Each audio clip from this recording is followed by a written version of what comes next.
C'est la vérité, Seigneur, c'est qui est dans notre cœur. N'être qu'à toi, en toutes choses, en tout temps, dans les bons comme dans les mauvais moments, dans les tribulations, dans l'abondance comme dans la disette, dans la maladie comme dans la bonne santé, dans la mort comme dans la vie. N'être qu'à toi entièrement. C'est pourquoi, Seigneur, encore en ce jour, nous nous remettons entre tes saintes mains. Parce que nous croyons que tu es tout pour nous. Saint-Esprit, glorifie Jésus-Christ encore ce matin. Merci parce que tu remplis ma bouche, afin que ce que je dirai ne provienne que de toi seul. Parle-nous, reprends-nous, Seigneur Dieu. Corrige-nous, redresse-nous, guéris-nous, libère-nous, sauve-nous.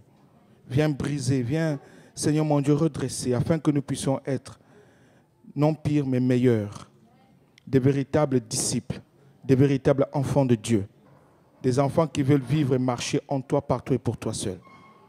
Au nom tout puissant de Jésus-Christ. Amen. Merci mes frères.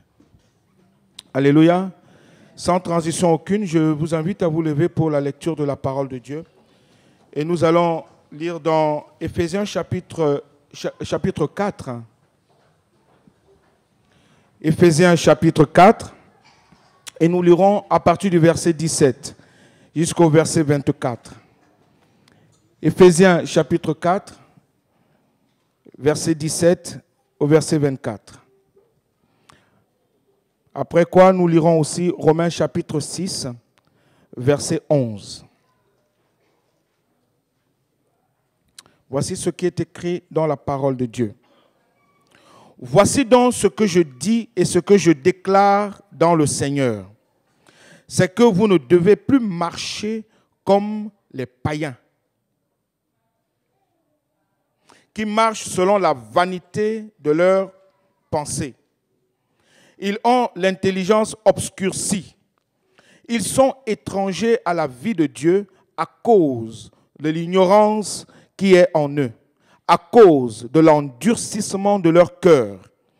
Ayant perdu tout sentiment, ils se sont livrés à la dissolution pour commettre toute espèce d'impureté jointe à la cupidité. Mais vous, ce n'est pas ainsi que vous avez appris Christ, si du moins vous l'avez entendu. Et si, conformément à la vérité qui est en Jésus, c'est en lui que vous avez été instruits à vous dépouiller, eu égard à votre vie passée, du vieil homme qui se corrompt par les convoitises trompeuses, à être renouvelé dans l'esprit de votre intelligence et à revêtir l'homme nouveau créé selon Dieu dans une justice et une sainteté que produit la vérité. Amen. Saint-Esprit, ce matin, nous voulons nous laisser conduire entièrement par toi. Viens encore ôter le voile de nos yeux, de nos cœurs, de nos oreilles, pour que nous puissions saisir ta parole dans notre cœur, afin de ne point pécher contre toi. Au nom de Jésus-Christ. Amen. Asseyez-vous, s'il vous plaît. Le thème auquel je voudrais que nous puissions partager ce matin, c'est le verset 24. Revêtir l'homme nouveau, créé selon Dieu. Revêtir l'homme nouveau, créé selon Dieu. Quand l'apôtre Paul parle ici, il parle à une église, l'église d'Éphèse. Il dit qu'il faut revêtir l'homme nouveau, créé selon Dieu. Ça veut dire quoi? Ça veut dire que certainement, certains membres de cette assemblée, certaines personnes qui ont ce nom de chrétien en eux ou qui suivent Jésus-Christ quelque part n'ont réellement pas revêtu cet homme nouveau créé selon Dieu. On peut dire qu'on a Jésus-Christ dans son cœur, dans sa vie, sans réellement l'avoir en nous. Et Dieu notre Père a fait en sorte que l'homme ou la personne qui accepte Jésus-Christ, son Fils bien-aimé, comme son Seigneur et Sauveur personnel, deviennent automatiquement sa propriété privée. Amen. Nous sommes la propriété privée de Dieu parce que nous sommes nés de Dieu. Nous sommes devenus enfants de Dieu, comme nous dit Jean chapitre 1, verset 12, que nous sommes devenus des enfants de Dieu. Nous ne sommes plus nés de la volonté de l'homme, ni de la chair, ni du sang, mais nous sommes nés de Dieu. Ce qui sous-entend, ce qui fait comprendre que l'Esprit de Dieu, Dieu vit en nous. Dieu vit en toi, mon frère, ma soeur. Je ne sais pas si les chrétiens, les enfants de Dieu, les disciples de Jésus-Christ arrivent à réaliser encore cela aujourd'hui, à comprendre que celui qui a créé l'univers, celui qui a tout établi, celui qui a tout fondé, celui qui a tout bâti, celui qui a créé les cieux et la terre, a accepté de venir prendre place dans nos vies, dans des vases de terre. Dans des vases de terre. Il a accepté de quitter son ciel, il a accepté de venir habiter en nous. Et je ne comprends pas pourquoi nous, qui sommes enfants de Dieu, nous qui nous disons enfants de Dieu, nous battons encore, nous tremblons encore, nous crions encore, nous gémissons encore, nous sommes encore tellement humiliés à cause de ce que nos yeux se tournent vers les choses de ce monde. Nous ne vivons plus pour nous-mêmes, mais nous vivons pour Dieu. Dis à ton frère, ta soeur, je ne vis plus pour moi-même. Je ne vis plus pour moi-même. Je ne vis plus pour moi-même. Parce que Dieu a fait quelque chose de merveilleux pour nous. Dieu a fait quelque chose de merveilleux pour toi. Il a accepté que son Esprit Saint, le Consolateur, l'Esprit de Dieu, vienne prendre vie, vienne prendre place en toi. Et je ne comprends pas pourquoi nous continuons encore à vivre comme si Dieu n'était pas en nous. Nous vivons tous les jours comme si Dieu n'existait pas dans nos vies.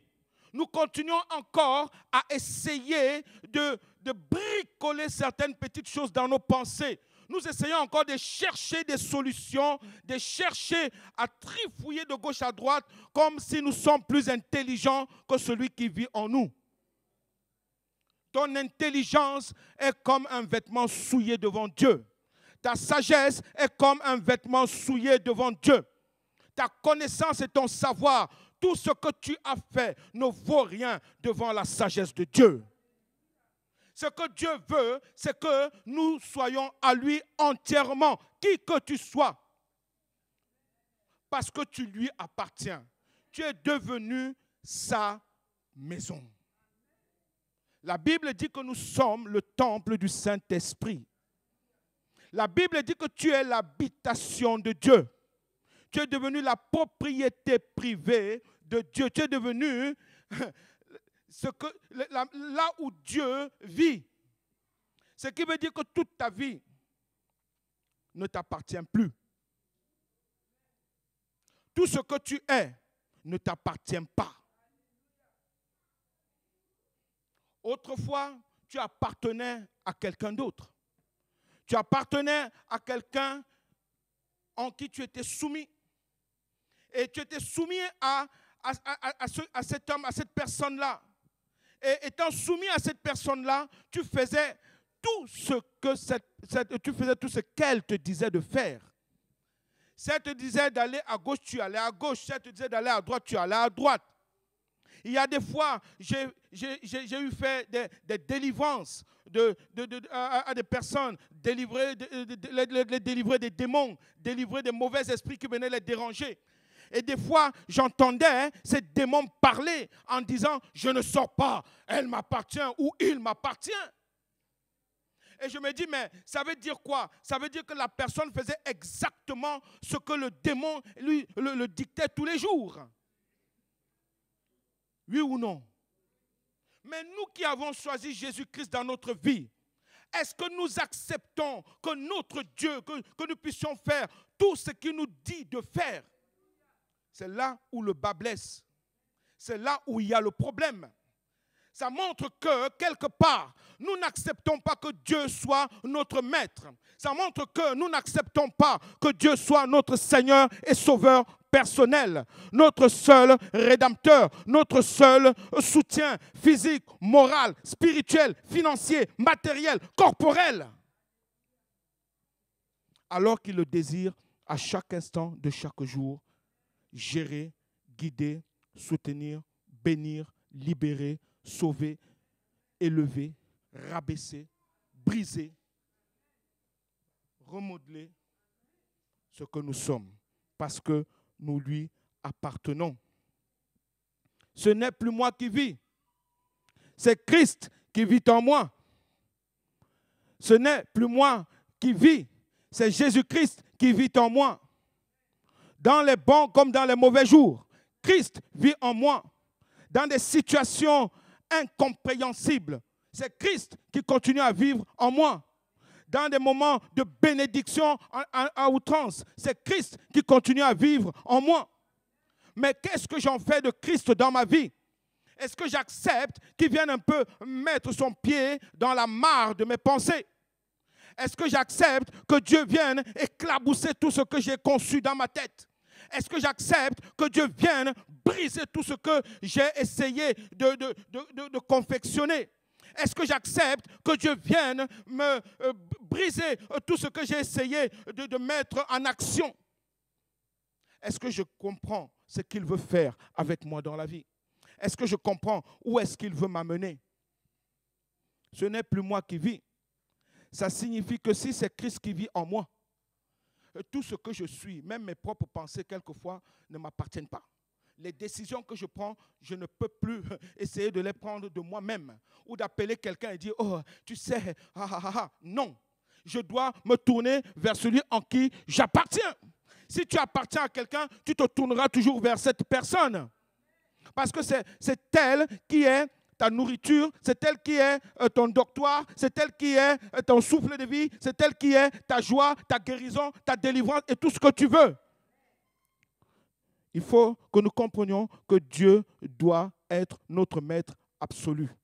Le jour où tu as accepté Jésus-Christ, il y a un problème, un grave problème. Nous n'acceptons pas que celui qui vient en nous vienne bouleverser notre petit confort. Et voilà où il y a un gros problème. Quand il vient bouleverser notre petit confort, tout ce qu'on a conçu, notre petite concession, on est fâché. On se fâche contre X ou Y. On se fâche même contre Dieu. On dit, Dieu, tu ne m'aimes pas. Et on lui montre même souvent, on lui pointe du doigt. On dit, Seigneur, pourquoi tu me fais ça à moi? On oublie qu'il est Dieu et qu'il vit en nous et c'est lui qui nous gère. C'est comme un petit enfant qui apprend à marcher. Ce petit enfant apprend à marcher. Le jour où papa ou maman lâche sa main, il a des problèmes. Il a des problèmes. Il faut toujours qu'il soit attaché à la main de son papa ou de sa maman pour qu'il continue à apprendre à marcher à chaque instant de chaque jour. Et tant que nous serons sur cette terre, nous apprendrons toujours à marcher avec Dieu. C'est là où nous ne comprenons pas. Notre vie ne nous appartient pas. Nos décisions ne viennent pas de nous-mêmes. Nos décisions, nos pensées ne doivent pas être nos pensées. Il faut que nous nous tournions vers celui en qui nous appartenons. Un enfant, quand il tombe, la première des choses qu'il va faire, c'est « Papa, maman ». Il va essayer de retendre sa main pour que papa, maman reprennent vite fait sa main, le ressoutiennent et qu'il continue à marcher jusqu'à ce qu'il comprenne qu'il doit continuer à tenir la main de son papa ou de sa maman. C'est comme ça que Dieu veut nous guider. Est-ce que nous lui faisons confiance? Dans les problèmes, dans les moments difficiles, dans les moments de souffrance, de douleur, dans les moments d'incompréhension. Ou bien nous commençons à essayer de trouver des problèmes chez les autres, et non sur nous-mêmes. Éphésiens chapitre 5, versets 1 à 2, nous montre que nous devons être imitateurs de Dieu, à l'exemple de Christ, qui s'est donné, tellement il nous a aimés, il s'est donné. Voilà un problème encore, qui est là, être imitateur de Dieu. J'aime bien, Éphésiens 5 dit, devenez les imitateurs de Dieu comme des enfants bien-aimés. Un enfant ne peut qu'imiter ce que son père fait. Un enfant ne peut, une jeune fille ne peut imiter que ce que sa maman fait. Lorsque la maman est en train de faire la popote à la cuisine et que la jeune fille est là, le jeune enfant est là, elle regarde ce que sa maman fait. Et la maman va dicter, va dire, fais comme ça, Sephora. Essaye de couper les oignons comme ça. Essaye de couper les tomates comme ça. Écoute, mets-les maintenant dans l'huile et tu vas voir comment. Ainsi de suite, elle essaie de faire exactement ce que sa maman dit. Mais si elle fait le contraire, la maman va se fâcher. La maman va se fâcher. Mais cela ne veut pas dire qu'elle va la tuer. Cela ne veut pas dire qu'elle va l'injurier. Cela ne veut pas dire qu'elle va la chasser. Est-ce que la fille n'appartient toujours pas à sa maman? Pourquoi se rebeller contre ce grand Dieu vivant et vrai qui nous aime tant? Pourquoi se rebeller? Pourquoi courir de gauche à droite? Est-ce que nous apprenons à tenir la main de Dieu et nous laisser guider? Marcher comme Dieu veut. Galates chapitre 5, le verset 24 à 26 nous dit, ceux qui sont à Jésus-Christ ont crucifié la chair avec ses passions et ses désirs. Nous avons lu Éphésiens 4, le verset 17 dit, voici donc ce que je dis et ce que je déclare dans le Seigneur, c'est que vous ne devez plus marcher comme les païens. Les païens, les gens de ce monde. Nos regards sont toujours tournés vers les païens. Parce qu'on voit un païen roulant en Lamborghini. Ah, Seigneur, tu as dit je ne suis pas là, je suis la tête et non la queue. Alors, Seigneur, je prie pour que tu me donnes une Lamborghini au nom de Jésus. Et on essaie de forcer à Dieu de nous bénir. Nous lui appartenons et il fait de nous ce qu'il désire. Tu lui appartiens et il fait de toi ce qu'il veut. S'il veut que tu sois clochard, tu demeureras clochard jusqu'à ta mort. S'il veut que tu sois milliardaire, multimilliardaire, tu deviendras multimilliardaire comme Dieu veut. Si Dieu veut que tu sois pasteur, évangéliste et tout ce que veut, tu le seras. Si Dieu veut te bénir, il te bénira. Mais ne force pas. Alléluia. Alléluia. Alléluia. Nous avons revêtu l'homme nouveau créé selon Dieu. Nous avons revêtu l'homme nouveau créé selon Dieu. On dit bien créé selon Dieu et non selon un homme ou une femme. Ça veut dire que tu es créé par Dieu, pour Dieu, en Dieu, pour que tu ne vives que par lui et pour lui à chaque instant de chaque jour. Voilà où Dieu veut nous amener. Comment sont nos pensées? Comment sont nos désirs? Comment est ma volonté? Est-ce que ma volonté est dirigée selon Dieu? Ou bien je veux faire les choses de moi-même. Et quand j'échoue, c'est là que je sais tendre encore la main à Dieu. Si au début, nous le laissons faire, n'est-ce pas, les choses iront bien? Et même si à un moment donné, Dieu met une barrière, est-ce que tu vas aller forcer la barrière pour la faire tomber? Tu laisseras Dieu lui-même ouvrir sa barrière pour que tu passes. Peut-être qu'il veut te faire apprendre, il veut te donner une leçon pour que tu apprennes à marcher comme il voit bon. Alléluia. Ceux qui sont à Christ ont crucifié la chair avec ses passions et ses désirs. Ces passions, il y a tellement de passions. Nous avons des passions, énormément de passions. Nous avons des désirs qui ne sont pas les désirs de Dieu. Quand nous lisons Galates chapitre 5, à partir du verset 16, il est dit ceci. Il est dit, je dis donc, marchez selon l'esprit et vous n'accomplirez pas les désirs de la chair. Parce que c'est l'esprit de Dieu qui vit en nous. C'est le Saint-Esprit qui habite en toi. C'est le Saint-Esprit qui doit te diriger. C'est le Saint-Esprit qui doit t'amener, te guider. Mais si tu commences à laisser tes passions et tes désirs t'envahir, t'avilir, te corrompre, eh bien, tu n'es plus sur la volonté de Dieu. Tu ne suis plus ce qu'il te dit de faire. Comment sont tes décisions? Quelle est ta volonté? Comment sont tes passions, tes désirs? Ce que tu as et ce que tu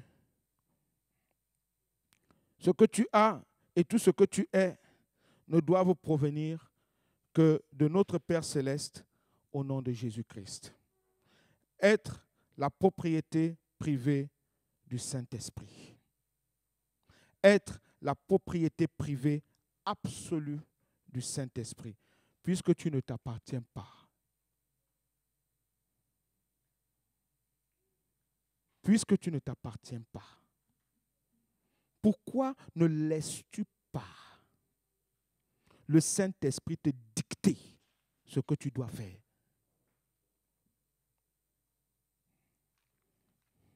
Notre petit esprit cartésien nous joue énormément de tours. Nos petites pensées cartésiennes nous jouent énormément de tours. Est-ce que nous croyons que Dieu est tout-puissant? Est-ce que nous croyons que Dieu est capable de faire des choses au-delà de notre imagination? Mais est-ce que nous le croyons, mais est-ce que nous le vivons?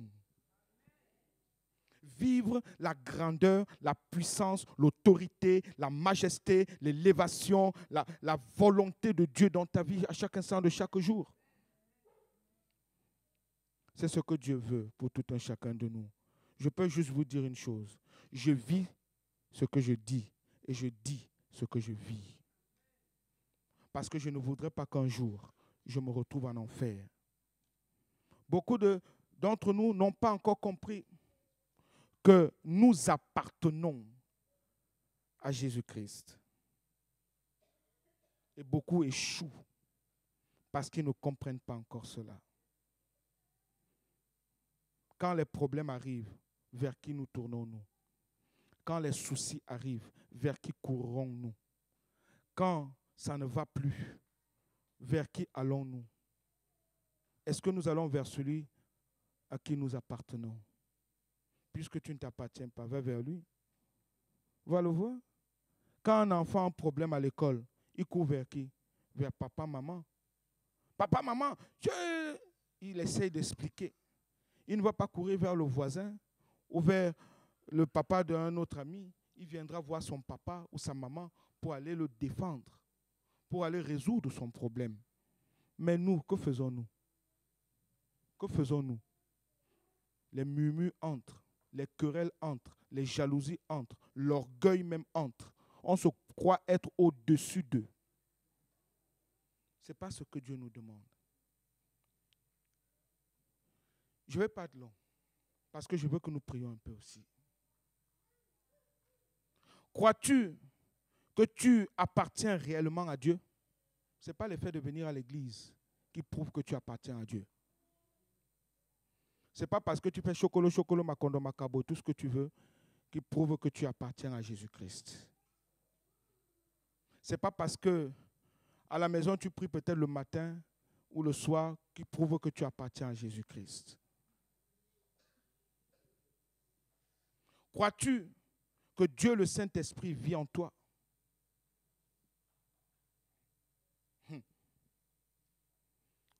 Dieu nous dit, ce sont les violents qui s'empareront du royaume de Dieu. Vous savez, quand je préparais ce message, je ne savais pas par où commencer et par où terminer. Je disais, Seigneur, c'est trop lourd. Mais je crois que le peuple de Dieu que nous sommes, il faut que nous apprenions déjà à comprendre ces choses. Que nous ne nous appartenons plus. Que nous sommes la propriété privée de Dieu. Et que nous avons revêtu l'homme nouveau créé selon Dieu. Les choses anciennes sont passées. Voici, toutes choses sont devenues nouvelles en Jésus-Christ. Alors, marchons et vivons en nouveauté de vie. Croyez-vous que vous êtes plus grand que Dieu ou que vos problèmes ou que vos soucis? Je ne crois pas. Mais il y a quelqu'un en nous. Alléluia. Il y a quelqu'un en nous qui est plus grand que tout et qui est capable de briser toutes sortes de chaînes, qui est capable de briser toutes sortes de jougs, qui est capable de te relever là où tout le monde disait que tu ne peux plus rien, là où il y avait des insultes, là où il y avait des querelles, là où il y avait des disputes. Il est prêt à venir faire des merveilles. Est-ce que le Saint-Esprit est ton conducteur dans tous les détails et tous les domaines de ta vie? Dans les moments les pires de ta vie comme dans les meilleurs. Les promesses de Dieu, notre Père, sont-elles encore d'actualité dans ta vie? Est-ce que tu les serres dans ton cœur? Le psalmiste David, au psaume 119, verset 11, a pu dire « Je serre ta parole dans mon cœur afin de ne point pécher contre toi. »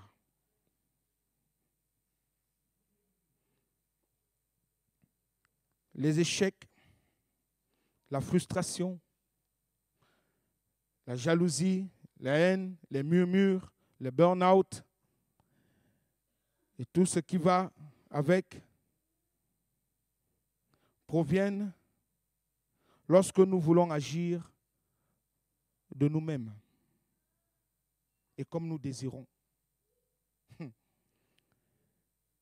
Faire les choses selon que nous le désirons, sans laisser le Saint-Esprit nous conduire dans nos décisions, nous mène à l'échec absolu. Mais Dieu est miséricordieux. Dieu est très bon. Dieu nous aime. Dieu veut que nous marchions en nouveauté de vie, en lui, par lui et pour lui seul. On nous appelle bien peuple de Dieu, enfant de Dieu. Alors, il est notre Père et c'est lui qui doit gérer tout ce que nous sommes. Prenons mot par mot, enfant de Dieu. Moi, ma fille, je l'appelle Amougou Sephora. Elle est fille d'Amougou Jean Blaise. Et partout où elle ira, elle est fille d'Amougou Jean Blaise. Comment tu t'appelles Sephora? Amougou Sephora. Et ton père est où? Il est à Paris. Alléluia. C'est tout. Et nous le sommes. Et nous le représentons. Pourquoi? Et je termine par ça ce matin. Est-ce que ton désir ce matin est de faire la volonté de Dieu? Est de revêtir exactement l'homme nouveau créé selon Dieu? Car Dieu veut te libérer de toi-même. Dieu veut te libérer de ce que tu es. Il veut que tu sois son ambassadeur, son ambassadrice sur cette terre, que tu puisses refléter sa gloire, que tu puisses refléter son amour, que tu puisses refléter sa paix. Quand les situations difficiles arrivent, que tu gardes la paix de Dieu en toi, parce que tu te dis, oui, je crois que mon Dieu est au-dessus de tout. Il est capable. Alléluia. La paix, sans aller murmurer, te quereller, te disputer, c'est pas ça. Ce n'est pas ça.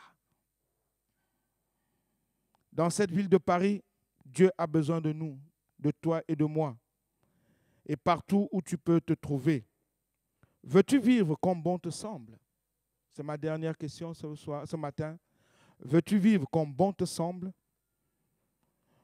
Ou veux-tu laisser celui qui vit en toi, l'Esprit de Dieu, l'Esprit de vérité, l'Esprit d'amour, l'Esprit de paix, l'Esprit de joie, l'Esprit de bonté, l'Esprit de douceur, l'Esprit de bénignité, l'Esprit Saint, l'Esprit de Christ, contrôler et diriger ta vie. Prions le Seigneur.